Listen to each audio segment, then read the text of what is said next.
Hi, everybody. I'm Haley Mitchell Haugen. I am the editor of Sheila-Na-Gig Editions and Sheila-Na-Gig Online.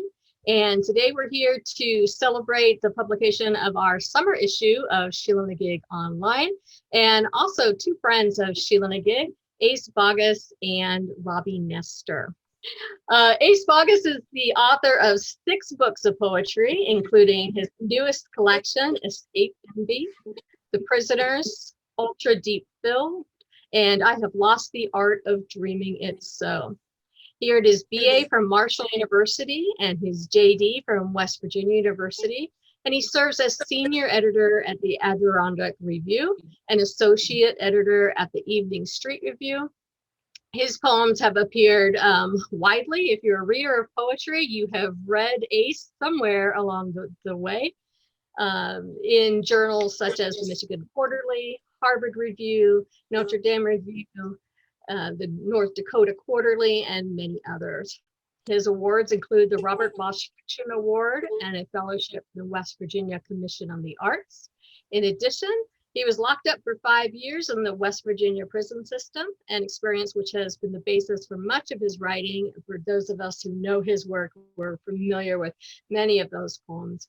And he currently resides in Charleston, West Virginia. So welcome, Ace Boggess. So happy to have you here tonight. Hello, and thanks for having me, Haley. It's great of you to set this up. I'm going to start with a couple that are in journals. I don't usually get to read some of the things that come out. I have far too many manuscripts floating around and too many books. So this is Hotel America, came out earlier this year. Most of my poems are autobiographical. So this time this is just an autobiography. 1. Patron saint of misdeeds. Criminals need good fortune, too. I thought I was the disgrace of my family, but there's always someone else. Am I he? I don't know. Have to keep up appearances. 2. Dogs bark from above and below. Different houses, layered streets, same noise in stereo. My life has been filled with noise I thought was music.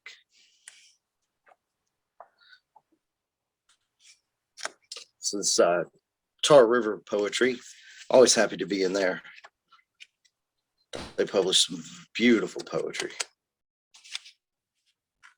It's pretty self-explanatory. Down one aisle, you pass doorknobs that open nothing, lead you nowhere. Golden or crystalline eyes detached from idols. Down another, honest lanterns, arc lamps, chandeliers. You wonder why you're here, seeking a replacement part. Its smallness, like yours, obscured among the masses of keys and paints, toilet seats, and the last ceiling fan you'll ever need, which sounds more ominous than it should. How long have you been trapped inside, listening to finches in the rafters? Their songs like a series of radar pings beneath aluminum near the garden section. They have found you, announced you, aimed you toward the exit doors before you might obtain one minor thing.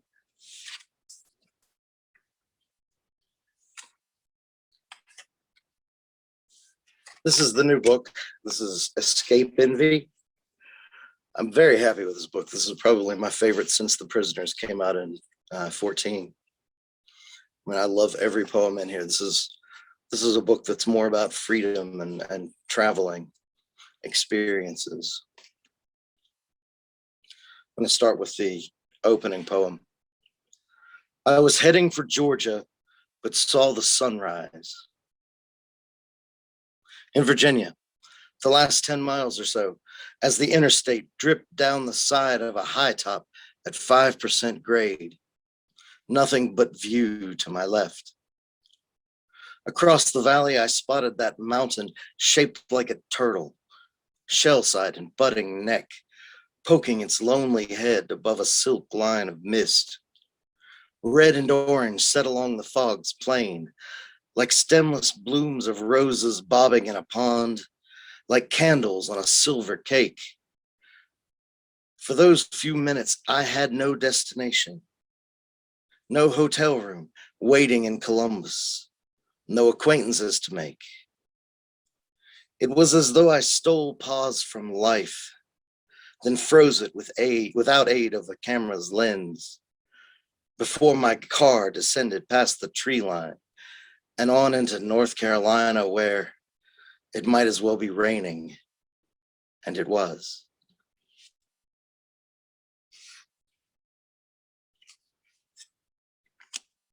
This is another travel piece.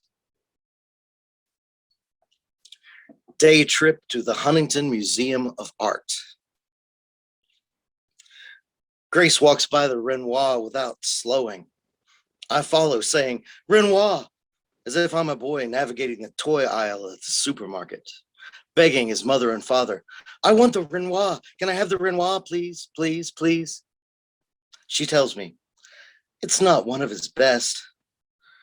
But I, not having seen one up close before, double back, stand, stare, dazzled and a bit confused by the red, orange, umber. It's a blur, alien. So much I find it hard to spot the young woman in a landscape. I enjoy the painting, though.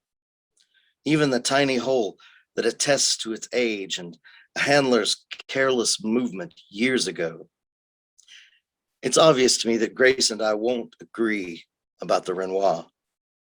Although we share a moment mesmerized by some minor artist's misty portrait of the moon, then a gallery filled with newer panoramic visions of Antarctic ice flows, a few valleys depicted from a height so intense, precise, I feel a flash of vertigo as though I'm standing tiptoed on the edge of a cliff. This, our holy pause to be amazed together, as if sharing a sunset or good news. What won't happen with the Renoir? Divisive, disputable, which, whether you like it or not, as together we do, proves to be the work of a daring master.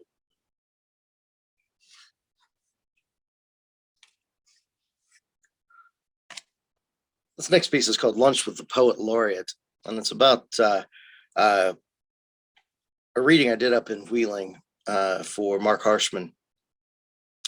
And he and I went out to lunch afterwards. When we walked into the restaurant, he walked in a little bit behind me, and I tripped over a chair on my way to the table. Almost fell. Had to straighten the chair back up, put everything back in place. And Mark came in behind me and immediately tripped over the exact same chair. So then we sat down to lunch, and afterwards I had to write this poem. This is for Mark Harshman. Lunch with the Poet Laureate. Hardly poetry. I like mine bland, burned, and free from eccentricities. Just a slab of charred meat on toughened bun. What I'm used to. Protest verse for my intestines. Thin mat on a steel slab. He goes burger also. Prefers juicy, adding leafy accoutrements on top. I like the thought of a world in which our gods grovel with us in the street, where known and contending bump their heads on similar doors, stumble over same chairs, eat the simple morsels.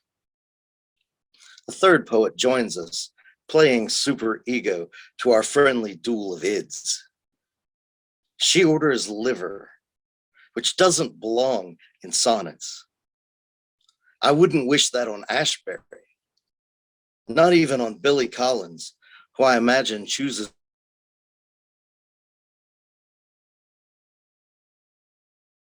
interment.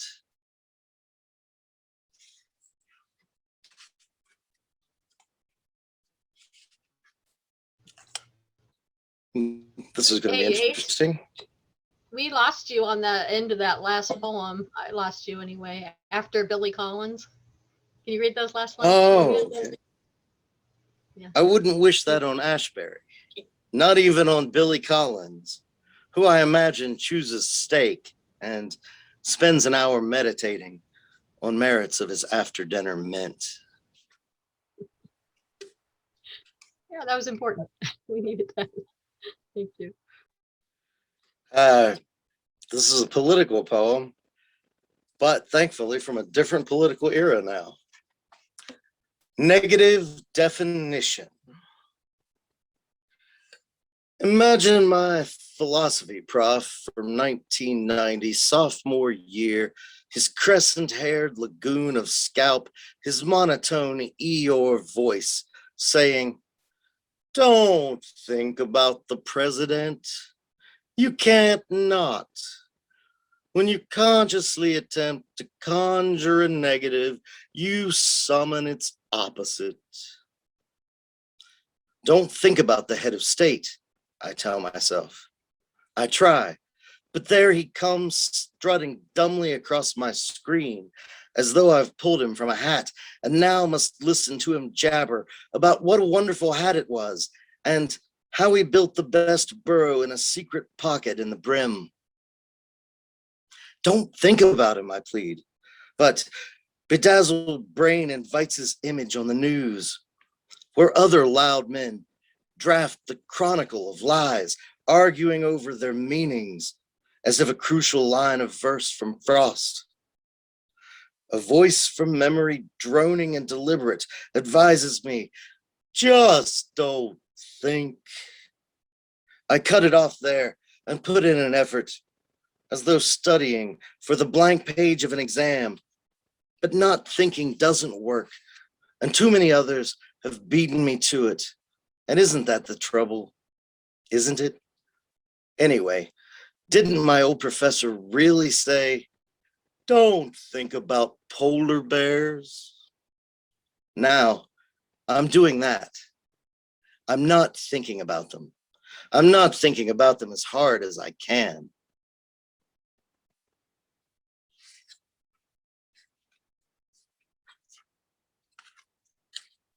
Okay. I have two left. I'm going to read. This piece is called My Condolences. I'm sorry for your loss. I'm sorry for your loss. I must practice, lest I get words wrong. This simple thing I don't know how to say.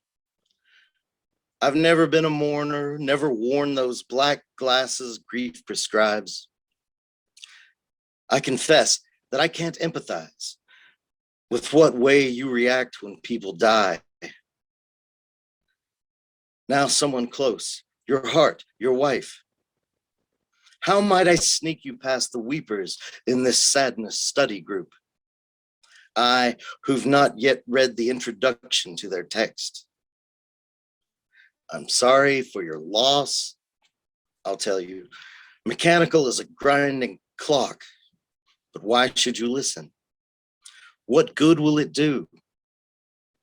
I'd be like a pallbearer showing up with broken arms. More dead weight on the uneven path. Drunken louts who came too late, singing his song of sorry for your loss.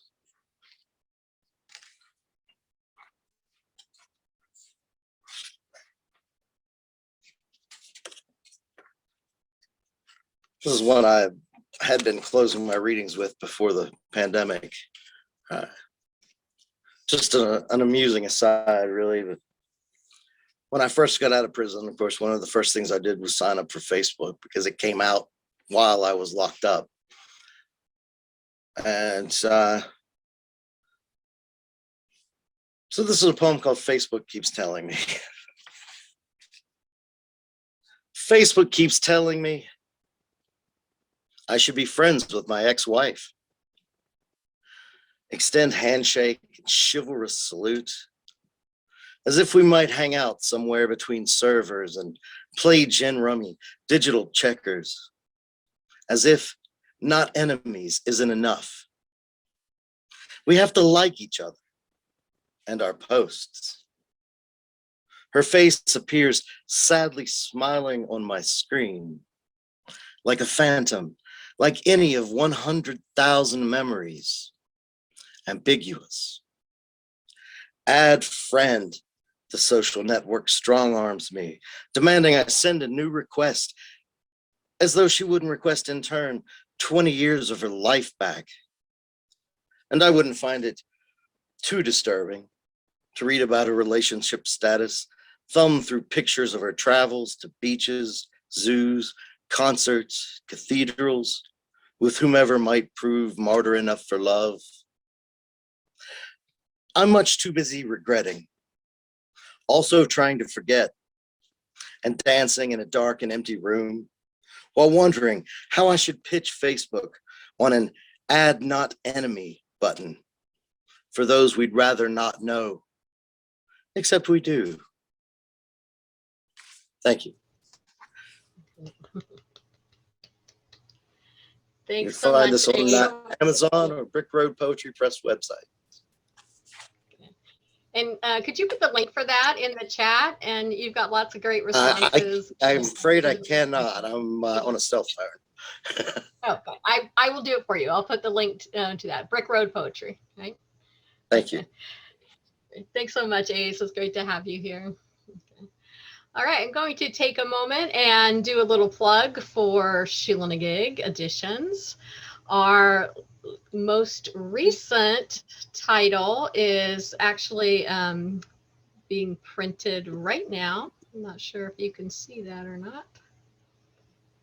I don't think you can. You see that Sheila-Na-Gig page? Yeah. Okay. So this is Half Life by Jane Ann Fuller, and she is out of Logan, Ohio. It's interesting tonight because we have Ace Boggess in West Virginia. I'm in Kentucky.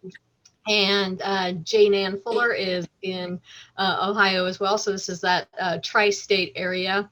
And so Jane is one of our newest books. It's currently printing. And so I just want to let you all know about that. It's a very striking, powerful book. And then I'm going to put the link up for Sheila-Na-Gig, and you can read the blurb about it if you're interested in Jane's work. The other work I'm going to be sharing later is from a California author, and interestingly enough, our next reader is also a California author. And so I'd like to welcome Robbie Nester to the mix.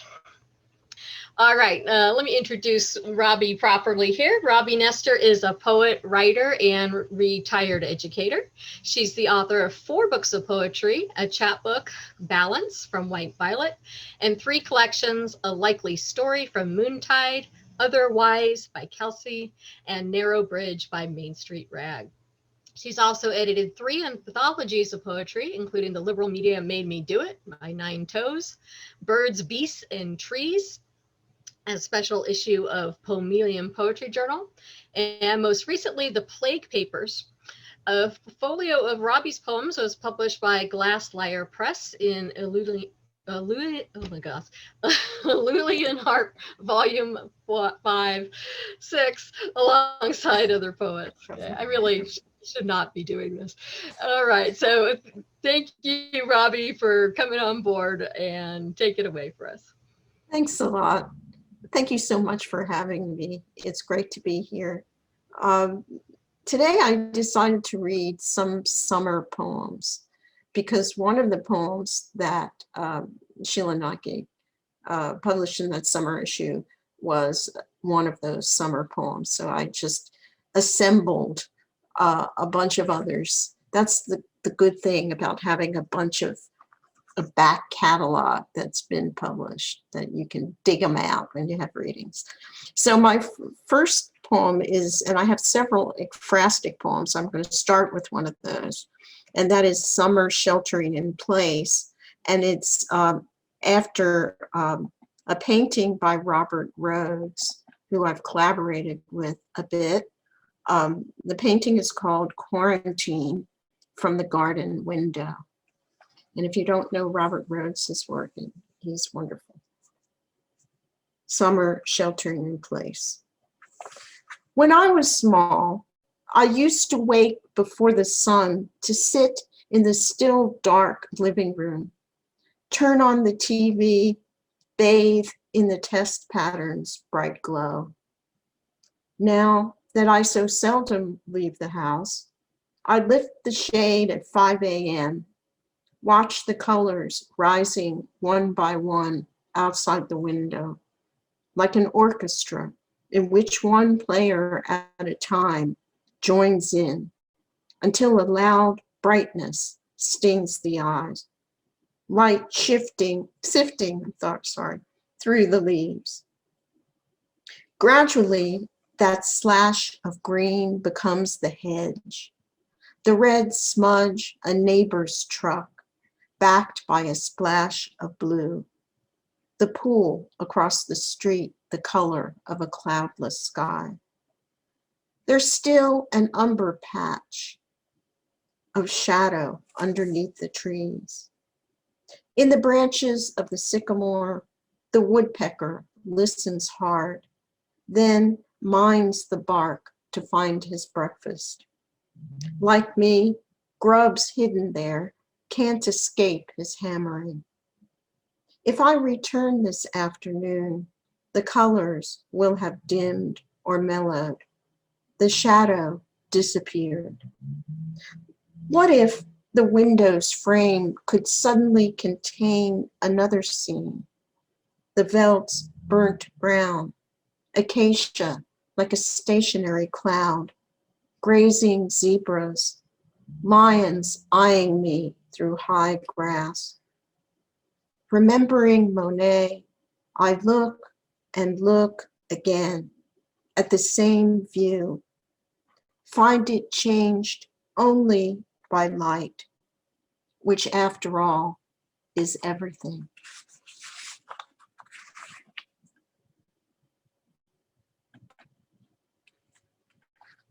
My next poem was one that was published in the summer issue of Sheila-Na-Gig. It's called Summer on a Plate. I don't know how old I was when I first noticed that watermelons smell like new mown grass.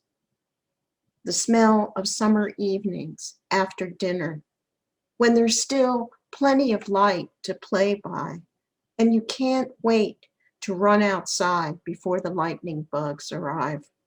The fleet of ice cream trucks begin to drive slow circles round the block. There's still a wedge of melon smiling at you on the Pyrex platter. Black shiny seeds and ghostly white ones form a face you want to bite. Feel the sticky juice run down your chin. Maybe it's the rind that has that faintly sour tang of grass.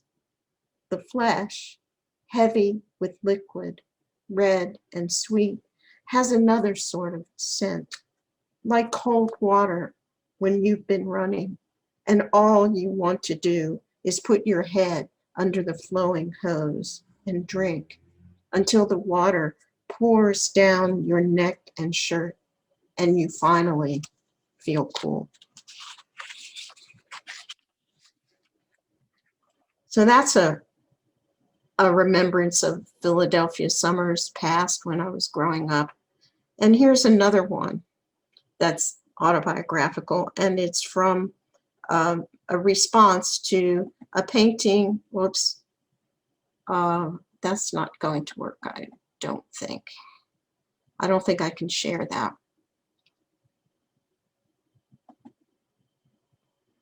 How do I get back into the Zoom here? Okay, I don't think I can share it, but it doesn't really matter.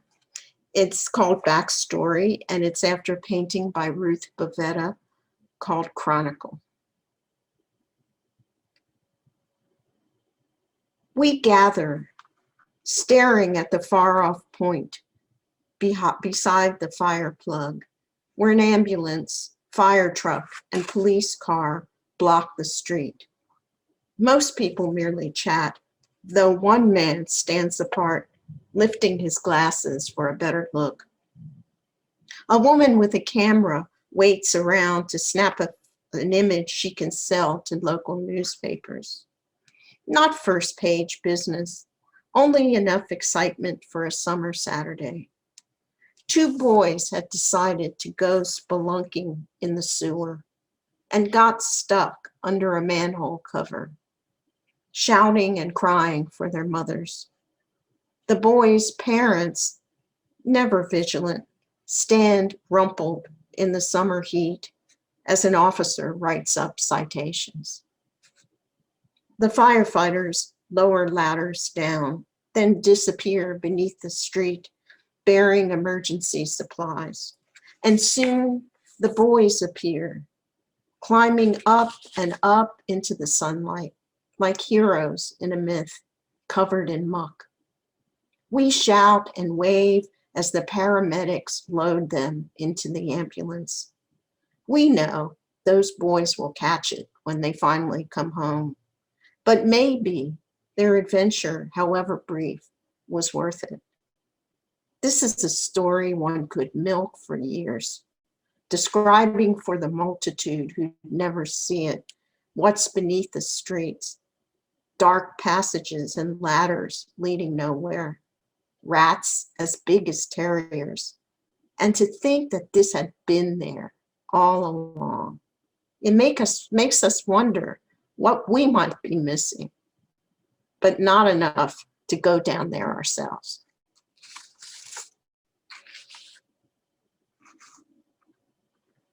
I'm going to shift tone kind of radically.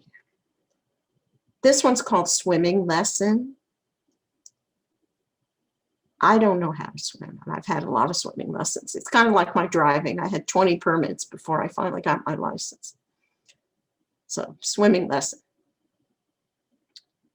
I used to love the pool's perfect blue, watching the others in their too tight swimsuits, tied at the neck, jump into the cool water all at once, instead of one toe at a time, like me.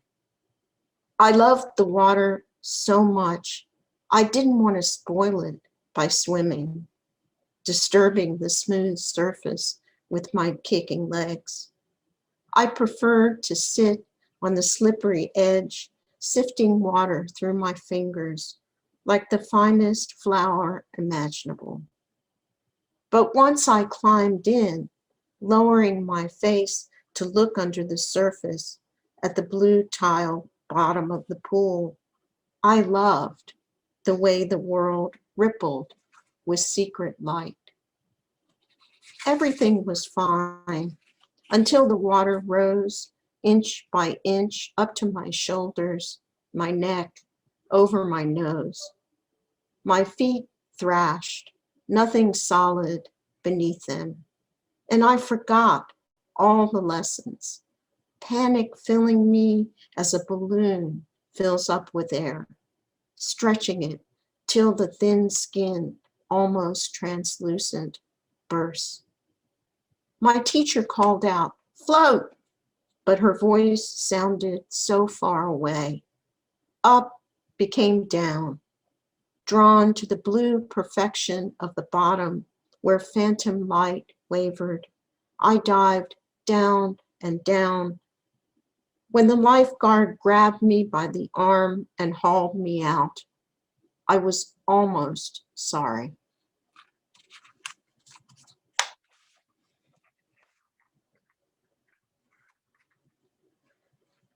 So that link that I put up first, thinking I was putting up the plague papers, is actually the image that I want to show now. So I don't think I can share it with share screen because it's a separate web page.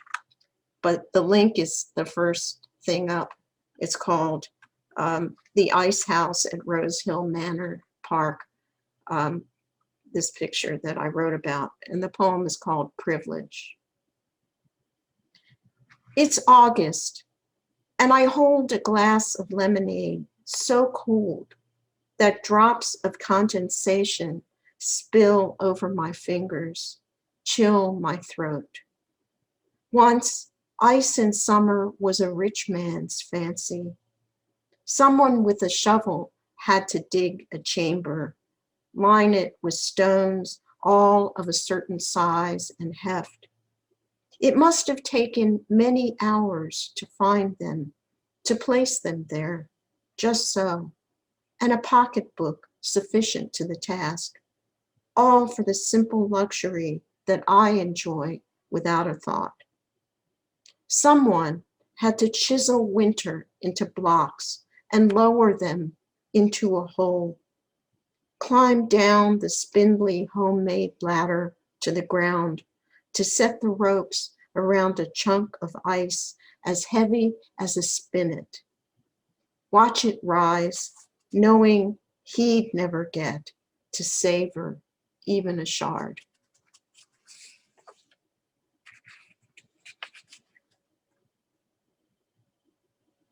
Here's another image by a photographer named Holly Wilmoth, who graciously allowed me to use her image, which is called Benevolent Dragon or Iguana. And my poem about it is called Woman with Iguanas. And I hope this will be on the cover of my new collection of ekphrastic poems, if anybody ever decides to publish it. It's hard to convince people to do that with ekphrastic. Perhaps there are crickets in her hair. This woman wearing a hood of lizards, face framed by their clawed toes, tails crossed beneath her chin like the roots of orchids. The lizards clamber up her shoulders, grasp her hair as though it were their customary vines.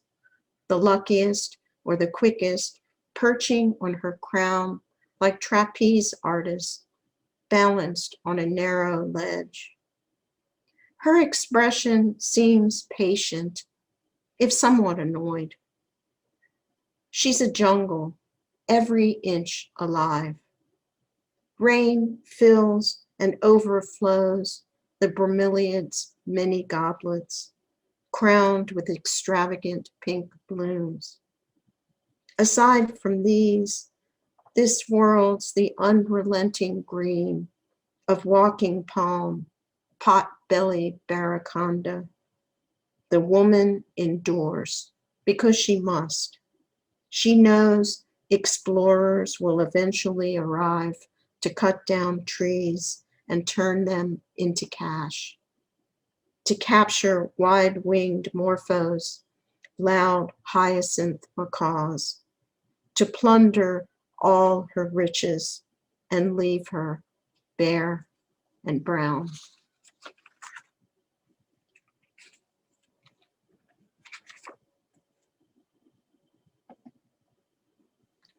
My last poem is the last poem in my folio in Aeolian Harp.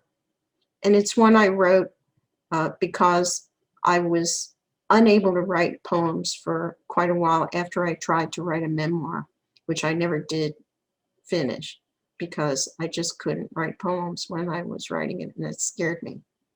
So I stopped. But this poem's called Worst Fear. Halfway through the revolving door of prose, I see poetry disappearing into a crowd.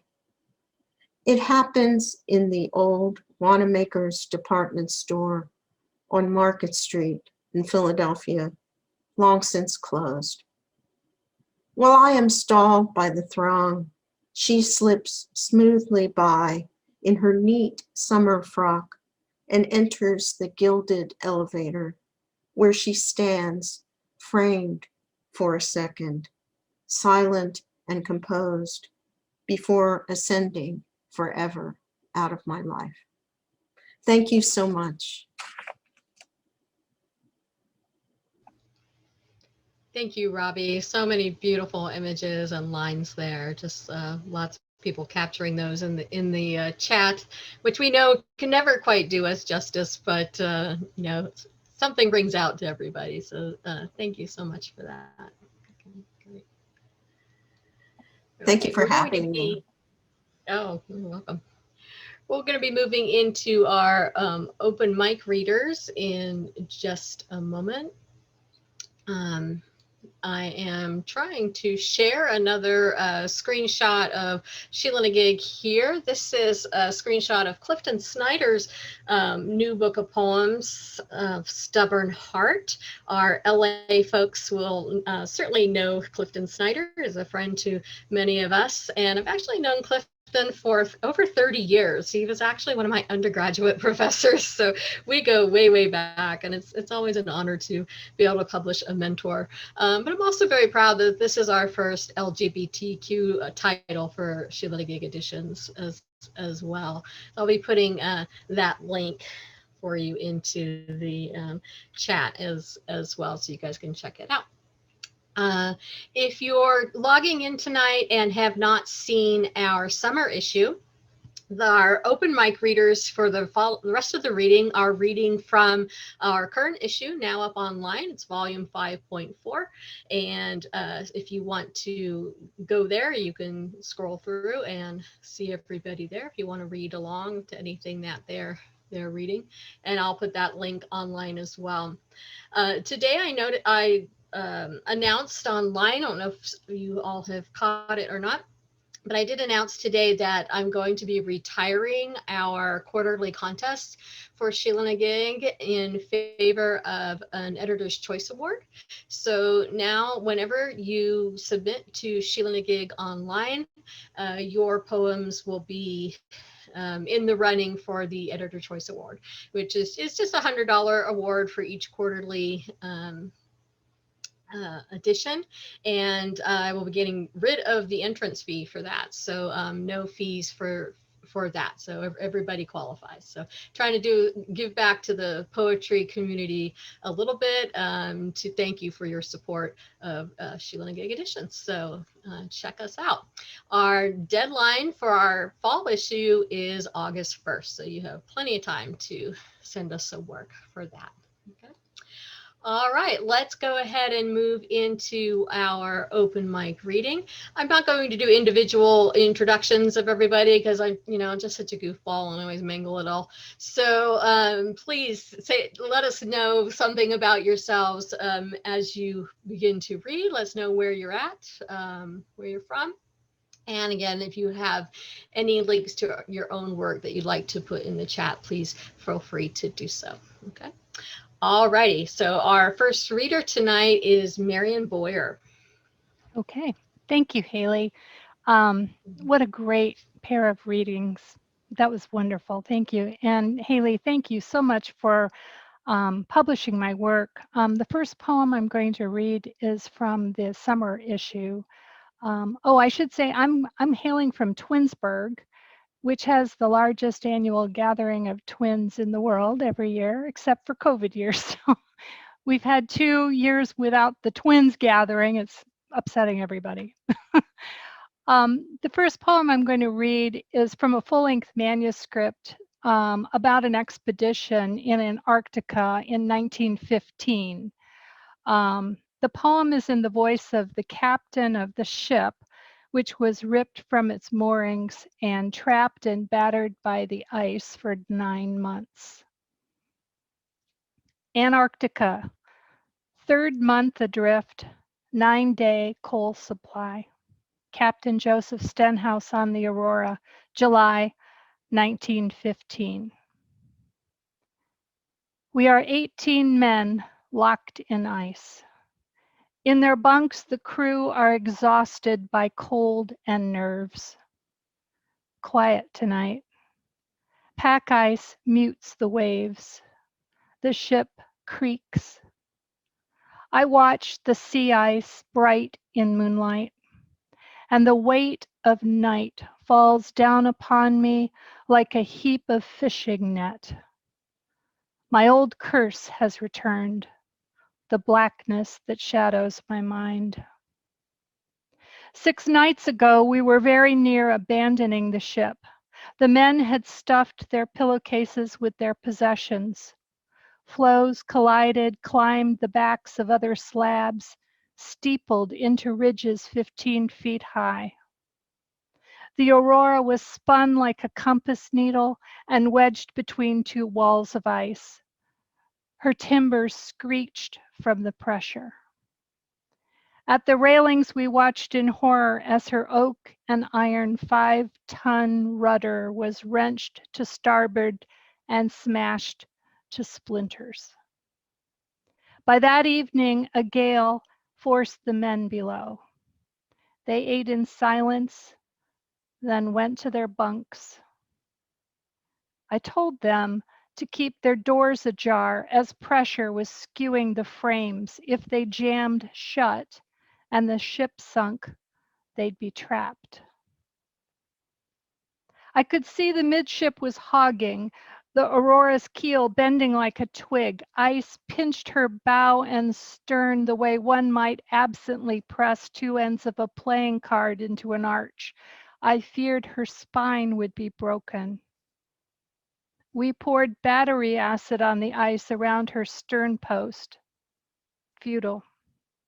Time and again, the ship was concertinaed, until suddenly the bow jerked sidewise and jacked high on a floe. The keel crashed down and free, sprung. Her prow was still breached, but the stern floated in a patch of water. The crew wept like girls. Now we drift on spared. I keep the men busy, and the blackness stowed beneath an untroubled face. They did make it. I'll tell you that. They made it unbelievably. This next poem I was honored to have chosen to appear in Sheila-Na-Gig in the spring issue. And it's from a collection, a chapbook I'm building of poems, each titled with a foreign word that doesn't translate into English. This title is Culicino. Culicino is an Italian word for the rings that a wet glass leaves on wood on your table. Culicino. I love saying the word Culicino. I know a few tricks to remove the white rings sweaty glasses leave on polished tabletops. A hairdryer on low, a light buff with extra fine steel wool, or mayonnaise rubbed into the grain. My mother and grandmothers kept their dining room tables shining. For company, the table was protected by a thick custom-made pad and pressed tablecloth. Our family guards a glossy surface. In rain-swept Scottish glens, more than 5,000 years ago, humans hunched over flat tables of sandstone to peck patterns of cups and rings into the rock. Cups and rings, circles within circles were carved in stone on every continent people have lived.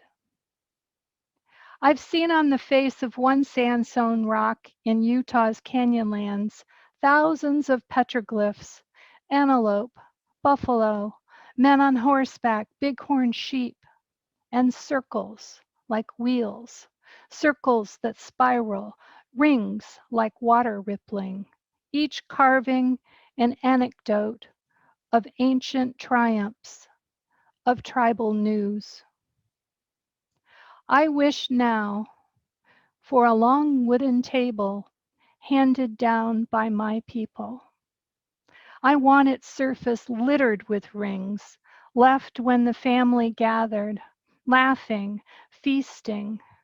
I want rings to mark my mother's grief, some emblem for the time we lost my infant sister, Joan, the death we could never speak about. White rings in the wood from late night brooding over bills, from too much drink. Every dull halo from our wet glasses overflowing. Thank you very much. Thank you so much, Marion. Our next reader tonight is Donna Halpert. Thanks so much for doing this, Haley, and for everything you do for poetry. You're one of my heroines, and you better come see me next week. I'm going to read a poem from the first poems that were ever published in Sheila-Na-Gig, and then one from the summer issue. And both of these poems are in my brand new manuscript, Threnody, which is coming out late in this year from Moontide Press. Very excited about it. Okay. My husband, my hated seagulls and hated salmon. Too much of both in Seattle when he studied at the U. Living in a dorm, you take the food as given, and with it, also take the view. In my kitchen with its ocean view, salmon sizzles in a skillet. It's sunset, and seagulls swoop the dimming sky. What would you think of this place you left me? This meal I make for another. A blessing not to see what's coming. Like the day 2 tons of metal swept you from my sky. This book is full of grief and full of cooking and full of birds. Morning again. Morning again, and I await the crows who wait for me to look away that they might snatch a nut or two from the empty window frame, where at the same time, every day I set a meal. Legends say that crows will leave a gift for those who feed them, but after months, all they leave behind are empty shells and trails of slime. Never mind. All I want is a daily visit, a bit of company on the porch. In this, the crows are faithful, kind. I give thanks and not reproach. I've had my fill of things that shine. Thank you. Thank you, Donna. I just get chills hearing you read the poems I've published. Wonderful. There are more poems published by Sheila-Na-Gig in my forthcoming book than from any other publisher, so I am so grateful to Haley and Sheila-Na-Gig. That's an honor. Thank you, Donna. All right, our next reader tonight is Terry Simon. Hi, and thank you for hosting this. This is great. So the first one I'm reading is from the summer issue of Sheila-Na-Gig. Thank you. You know, you sometimes have poems that you just really want to find the right place, and this was the right place. This is Distaff Eve. I knew staying in paradise would have been hell. There would be no room for growth. We would have been less than the sheep. There would be no war, but no passionate, wrenching, sloppy love either. No sweet smell of a baby's skin, no Mona Lisa, no lava cake, no favorite worn t-shirts, no Prufrock or Yellow Submarine. I'm sorry he took it out on my daughters. Cramps and glass ceilings. He made my sons weep, none ever good enough and not knowing why. That kind of cruelty to my children was not something I could have learned from the tree. And thank you. And this, the second one is from my forthcoming chapbook, Ringing the Bell, which is coming out from Claire Songbird's publishing house. whenever. Obviously, COVID schedules went nuts. This is getting autographed. Before they take me into radiology, the doctor autographs my breast to show we're in sync. Then I'm led into a room of women. The table I lay on has a hole where gravity can do its job, signed flesh swinging free. A nurse holds my hand while cold numbs the area to be biopsied. As the doctor does her work, the nurses banter with each other, with me, teasing about horoscopes. There is a camaraderie I did not expect. When the biopsy is done, a small piece of me will journey through microscopes and test tubes. Like so many before, I carry a small bit of metal to mark the spot like a treasure map's X. And I'll put a link in the chat for my first chapbook, which is Ghosts of My Own Choosing. Thanks again. Great. Thank you, Terry. It's great to meet you online here. Nice to meet you. Our next reader up tonight is Megan Merchant. Hello. Haley, thank you for curating this space. And I know what it's like to read people's bios. I've had to do it. And for me, it's harder than reading my own poems, more nerve-wracking. So good choice on that one. Robbie and Ace, you nailed it. It was a pleasure to sit and read, or to listen to you read this evening, and also to hear these poems come to life from this beautiful summer issue. So thank you. I'm going to share my first poem from the summer issue, and then I'm going to share one from a manuscript that I just recently finished putting together and I'm pretty jazzed about. So, and I'm reading from a screen this evening, which is weird. I usually print stuff out, but my printer died this morning. So here goes.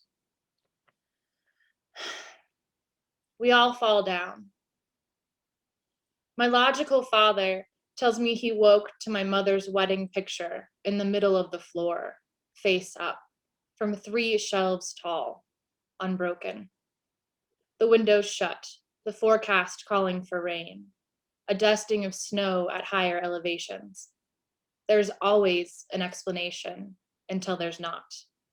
Delicate ghosts sliding between the sheets of us. I purchased cotton ones the color of ash, sleep with them over my face, like she did. Maybe I'm supposed to love this idea of her return, a guitar string, a dark river, a clump of horsehair. But I just stopped oiling the hinges on grief's door. Outside my own, mushrooms look like rust on the forest floor. Next to one, a blue heron, entrails clawed, feathers snagged on nearby twigs and dirt. Only some of us get to blow away. You took a picture, my husband asks in disbelief. Yes. The light was empty around the edges. The shutter closed like eyelids. I want to tell him that the snow, not yet, will melt within days and make the dried clots weep, but I won't.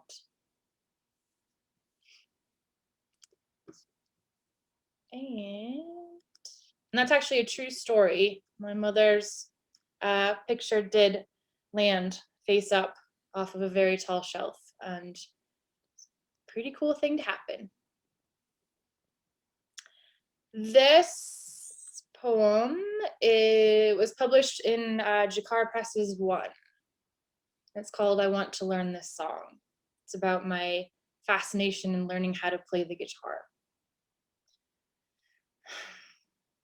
I want to learn this song.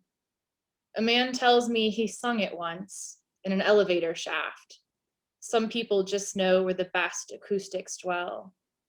I get weepy when I think of it, all graffiti and damp, a cringe of piss in the air. The song like a dried dandelion, blown 3 stories, and the bass notes, maintenance, a few buildings down, with their jackhammers knocking out a hunk of green space where the most human parts of us are allowed to break. Cigarettes pinched between lips, a conspiracy to keep us from singing.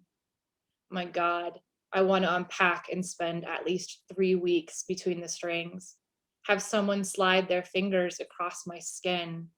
And while I'm not usually fond of being muted, I might forgive that pressure holding me steady. I tell him that I'm going to return as a musician in my next life, if I can grasp a few chords now, embody the vibrations. If I can learn to move between frets with a broken string, I'll bruise trying. I'll press the emergency button between floors. I'm a raw nerve, and that song is a horsehair brush. Splendid. Thank you for listening. And I will post a link to my latest collection, Before the Fevered Snow, that came out with Stillhouse Press at the beginning of the pandemic. Great, thank you, Megan. One of the positive things to come out of the pandemic is, now we're all using Zoom, right? We weren't doing this before the pandemic, and we can gather poets from California to Kentucky to West Virginia to New York, all over the place, and Florida. It's just a wonderful opportunity. And one of the things that's been especially fun for me, I've gone to a lot of open mic readings and established readings across the nation on Zoom during all of this, is to discover poets that I would not have otherwise known about. And our next reader is one of those poets. He's my new buddy. He doesn't know it yet, but he's my new buddy because I found him reading in a local open mic on Zoom and encouraged him to send work to Sheila-Na-Gig, and he did. And it's great. The acquisitions editor is always in the work on these things. You hear someone and then you're like, oh yeah, I want that. And so it's been a lot of fun, and has really spread the reach of Sheila-Na-Gig, I think, as well. So I want to welcome Dick Westheimer. Well, it's nice to know that I'm a buddy. That's a nice feeling. I'm Dick, and you can read my bio online. I am going to post in the chat my most recent Rattle Poets Respond poem. And I'm posting that one because I feel like promoting it. It's come back to me for many folks as being an important poem for them. And if you'd like to talk about it after you've read it or listened to it, that's what it's out there for. There are a couple more on the Rattle site you can track down yourself.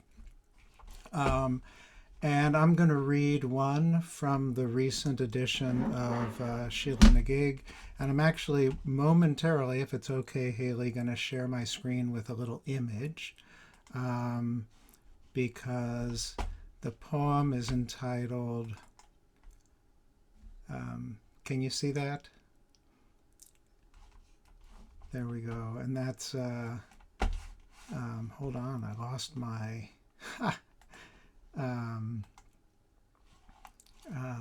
ability to there we go, stop the share. I apologize. And I actually brought one in from the driveway. They're all in such good shape there. And it's called Of Bauble, Bullet, and Stone. And I'd like to say this is in memory of a neighbor boy who you'll meet in the poem. Of bauble and bullet and stone, when the sun sits just right in the sky, the glass beads strewn on our gravel drive shine with a light all their own. Each was tossed here years ago by the children next door, a birthday rite, a small child's joy in scattered stone. The kids are gone, but the jewels unmarred by time, the freeze and thaw, the tire grind, remain where they were thrown. Each dazzles bright, 1,000 stars in their bed of limestone crush, where I stop, stand, let the day slow, gaze down at one where I see reflected a tiny image of me against an expanse of tree and leaf and the great blue dome above. In another, I perceive our neighbor's boy, who'd now be a man if he'd not left us in a single shot, taken by a sadness all his own.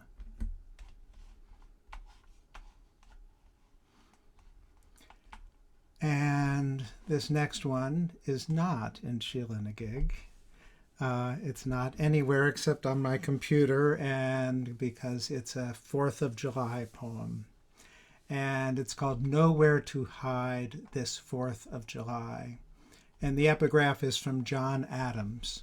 It says, Independence Day ought to be commemorated with games, sports, guns, bells, bonfires, and illuminations from one end of this continent to the other, from this time forward forevermore. You saw them too, the rockets over LA, like a carpet of cats on fire. Black powder brocades agitate the low-slung skyline, mile on mile. On the ground, some try to hide from the storm. Dogs cower under couches. Returned warriors twitch. Their partners recognize that startle and jerk. Prophecy of a rage storm. Old men's blown ears ring all night. Rabbit dens aren't deep enough to escape the madness.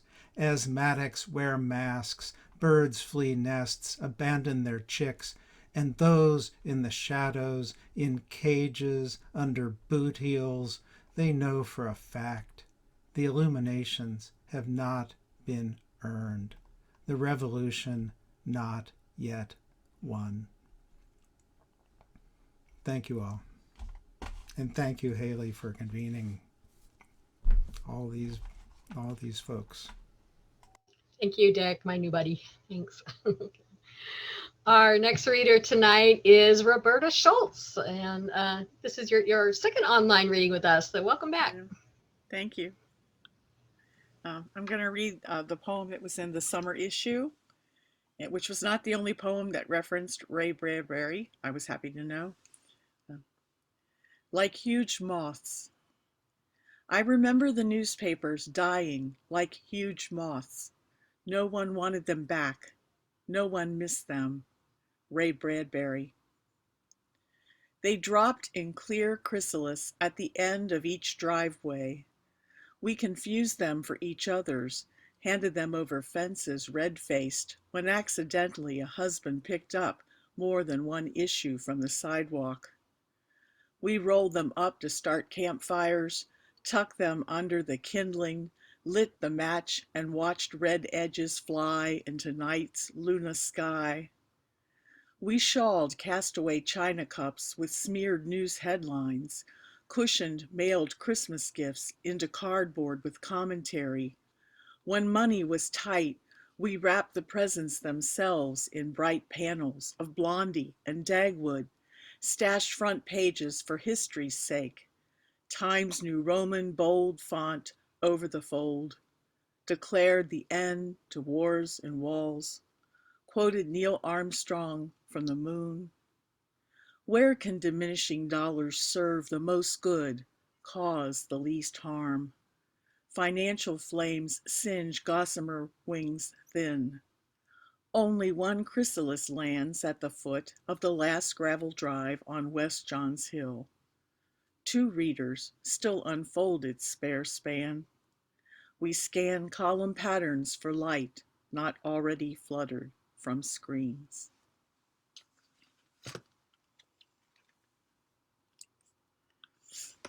And I wanted to read the other poem from my chapbook that came out. There's this photo on it from Karen George. I'm not doing it justice. It's a beautiful photo. So thank you, Karen. Chapbook came out during the pandemic and I've not got to read much from it, so I'm just going to read a short poem from it. That creature called confidence. She hides in the tall grass of my hair, peeks over scruffy curls at a morning wild with teeth. Coyotes howl from the gorge, Foxes prowl the lake. Big cats growl through the tense woods. Their shrieks hang in the fog. How can she rise when the skies teem with eagle eyes and hungry hawks? Her spotted body tilts on thin fawn legs as she darts into newfound balance, bounds the impossible fence. Thank you, Haley, for having me. And I forgot to say that I hail from Kentucky also. Great. Thank you, Roberta. Okay. I'm sharing one last little plug for Sheila-Na-Gig here. Those of you who don't know about pandemic evolution, this is the book that got me through the pandemic. It took me about a year to work on this book. The man you see there is West Virginia artist Matt Wolf. He's one of my closest friends. And during the pandemic, he made little art installations and took pictures of them every day for the first 100 days after the WHO declared a pandemic. And when I saw his work collected on Flickr, I said, Matt, this needs to be a book. We need to do something with it. And I invited poets across the nation to respond in an ekphrastic way to the photos in the book. And what came out of that is pandemic evolution. And a number of our folks online tonight are in this volume. And so those of you who know that how wonderful it is. We ended up with 72 poems by 46 poets from the United States, Canada, India, and Wales. So this is my baby. I'm very proud of it. I can't wait to take it to the book fairs that are opening up in the fall. I'm going to be all over the place with all of my Sheila-Na-Gig editions. So I'm going to put this link in the chat, and you can read more about it if you're interested in that. So thank you for bearing with my Star Circus advertising during this event tonight. All right, we stop sharing now. All right, we have, I believe, 3 authors left tonight. And our first author is, where'd she go? Marjorie Morehead. And Marjorie is, if you open our current Sheila-Na-Gig online edition, she's the first one in the batch, having won, being our 2-time winner of one of our I cannot speak tonight, quarterly contest. 2-time quarterly contest winner, Marjorie Morehead. There we go. All right, so welcome, Marjorie. Great to have you back. Thank you. Thank you so much. Thank you for this reading. It's really a joy to be here with everybody to hear all your poems. Just beautiful. And I'm going to read 2 from the issue. The first is called Let This Day, after Annie Lightheart. Let this day, begun in stiffness and pains, be transformed by song of the blackbirds who sit in the topmost branches with shining eyes and shimmery feathers, glinting blue-necked in a strong morning sun.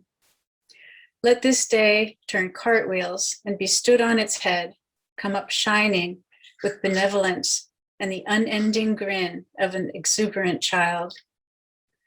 In the trees, blackbirds, like teammates in a huddle, cheer each other on, take turns puffing up, ruffling out as they chirp and tweet, perched high together, feathers flashing rainbow colors as sunbeams find them.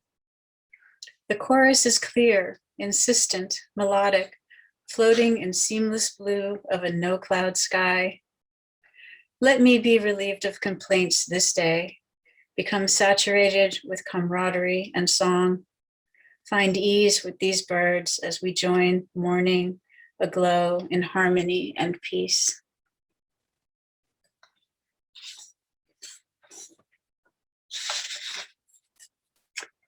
And the second one is called Moon, Deer, Mountain, Stars, Curtain Time.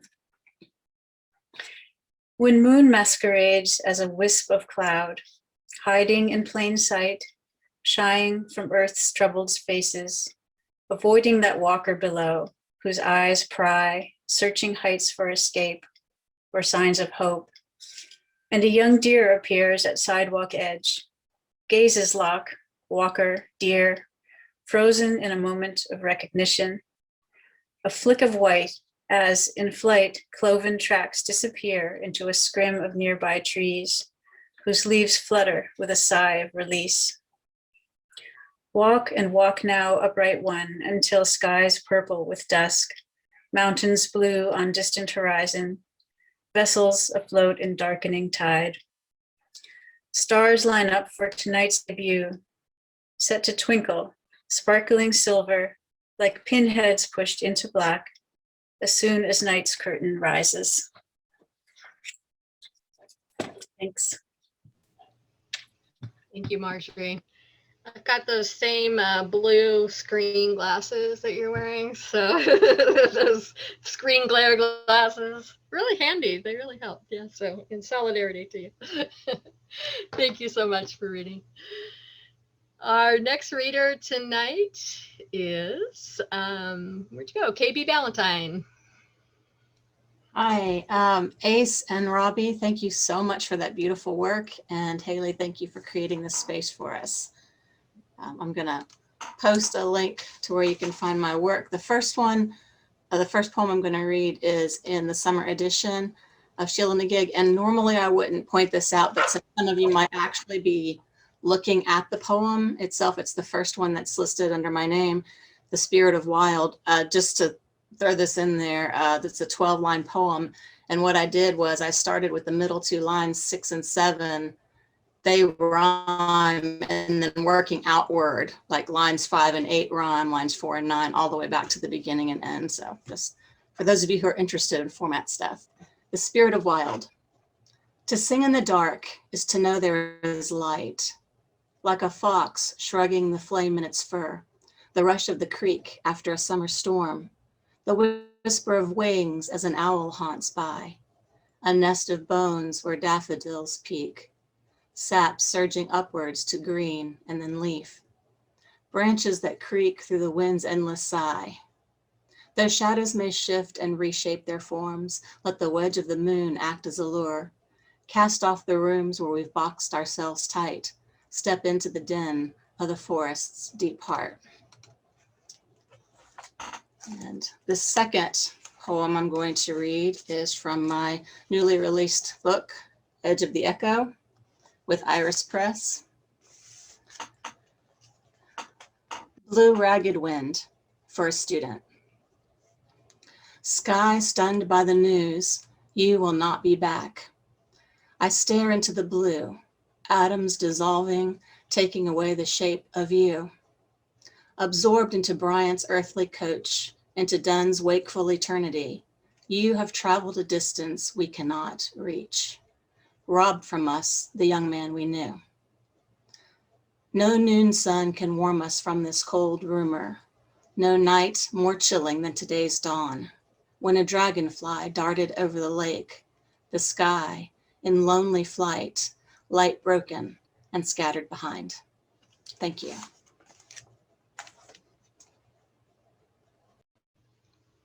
Thank you, KB. Lovely.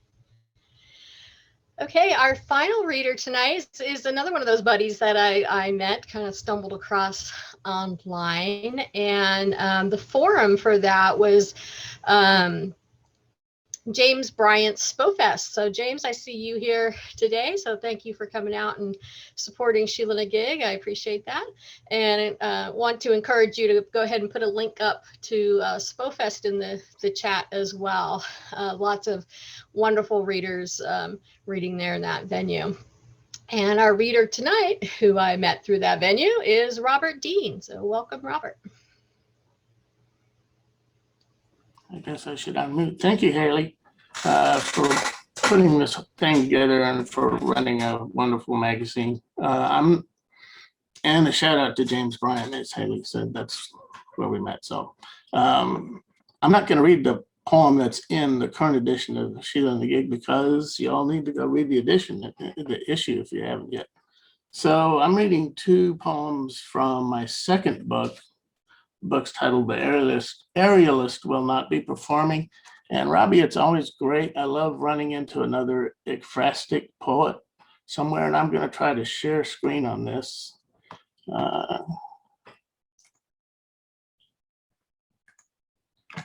Okay.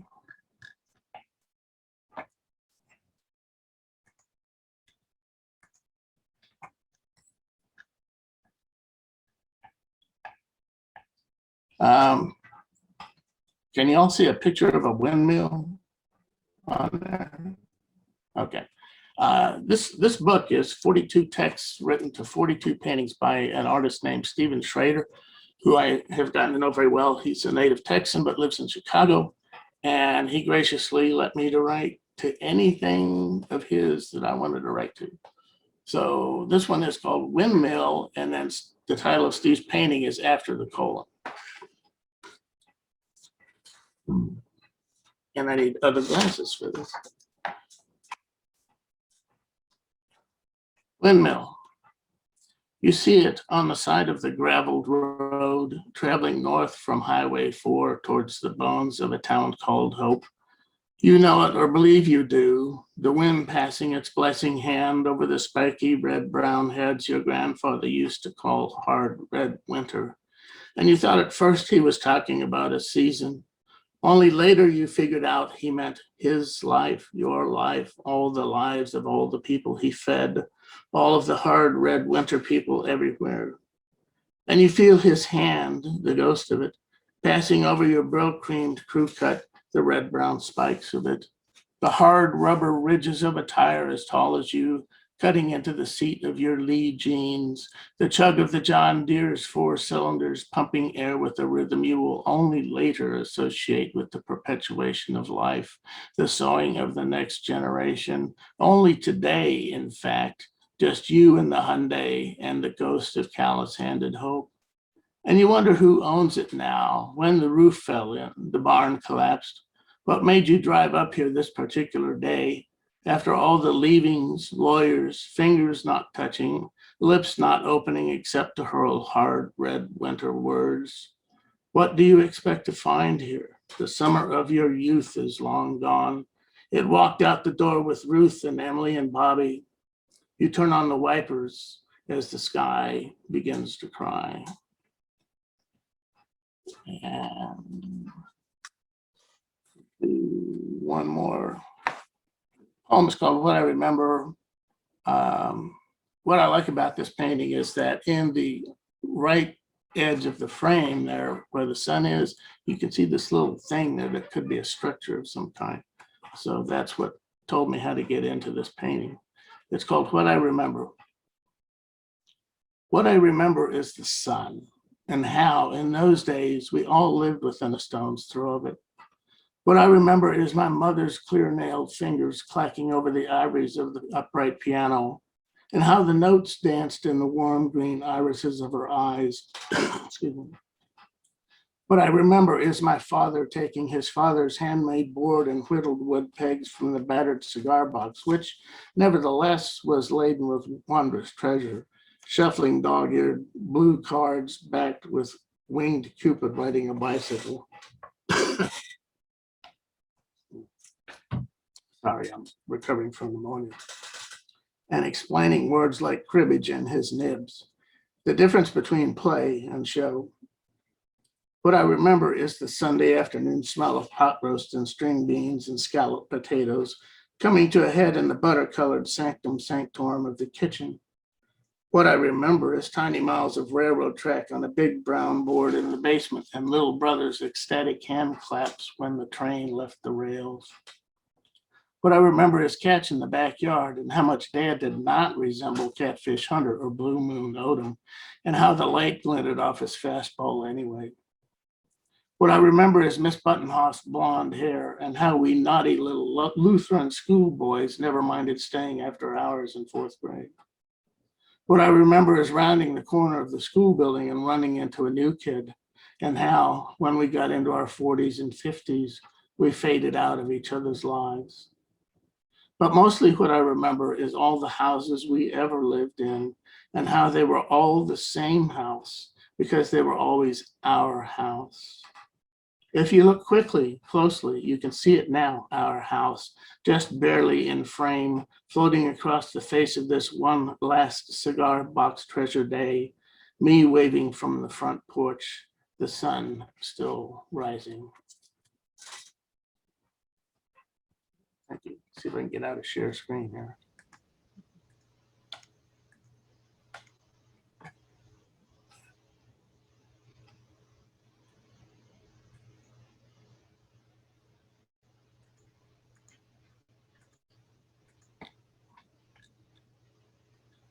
Okay, if I close this, that should do it. Okay, thank you. There you go. Thank you, Robert. Okay, that completes our evening of readings. I would like to take a moment to thank Barbara Sable. I know she's with us listening tonight.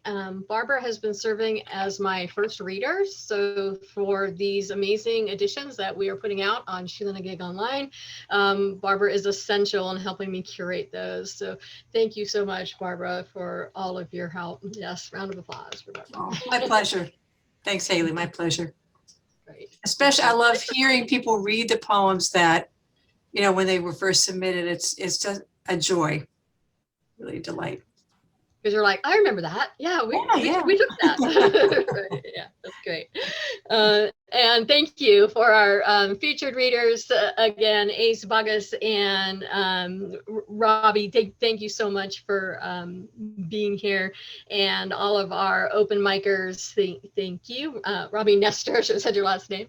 And we have a star-studded audience out there tonight too. So thank you all for many of you I've published and many of you who I haven't published, but whose works I know far and wide. So thank you all for being here and supporting Sheila-Na-Gig Editions and all these wonderful poets. Thank you.